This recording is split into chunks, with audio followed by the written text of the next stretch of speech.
Welcome, everyone. We are having another conversation in Research Talk's Qualitative Scholar Conversation series. I'm Maietta, president of Research Talk. Joining us today is Johnny Saldaña and also Matt Omasta. Johnny Saldaña. I'm professor emeritus from Arizona State University, where I taught 1981 to 2014.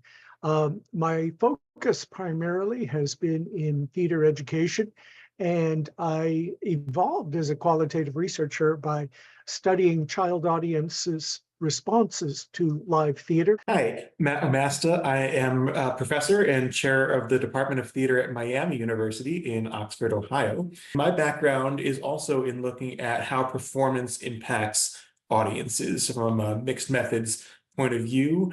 I started off as kind of a theoretical, conceptual researcher looking at theory and performance studies, but then moved on to do a lot more mixed methods and qualitative work from there. Synthesizing qualitative data actually began earlier, almost a decade ago, as advanced qualitative data analysis.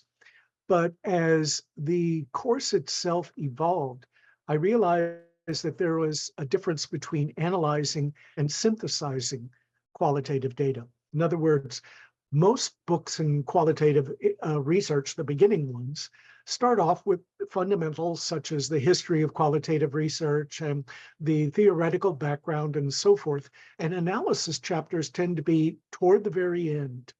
Well, for us, we flip the curriculum around because we start off with analysis, because that is one of the most difficult things for students to learn. And so we start off with how we generate data by interviewing, participant observation, documents, and so forth. And in each chapter, we devote some substantive amounts to how to analyze the material.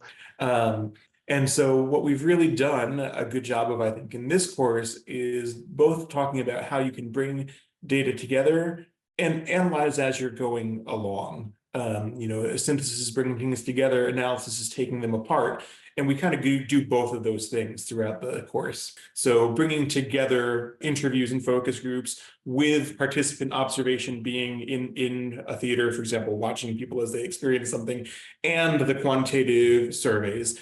Our course doesn't focus too much on that quant aspect, but I do think this idea of bringing together as much information as we can, gathering data from many perspectives, and bringing it and synthesizing it together is kind of at the heart of this course, is being able to harmonize a variety of different types of data. Since we have a wide variety of backgrounds in our participants, some are in healthcare, medicine, education, sociology, what each person takes is going to be, of course, different and unique to each individual. So I hope that when they go back to their offices or their studies after the course, I hope that what they'll be able to do is to understand how there's not just one way to analyze and synthesize data, but several ways to do it. And I think that we provide a lot of different tools folks can use. And so one thing I would hope is that upon reflection, they might be able to select the right tools for the project they're working on,